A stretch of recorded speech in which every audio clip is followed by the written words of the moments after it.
Somos de prensa oficial, ya somos de prensa nosotros. De prensa.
Indignación es lo que se siente, indignación es lo que se siente, ¿no? Por la actitud de la policía. La han golpeado, le han golpeado. La han golpeado.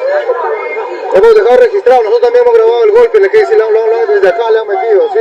Hemos dejado registrado.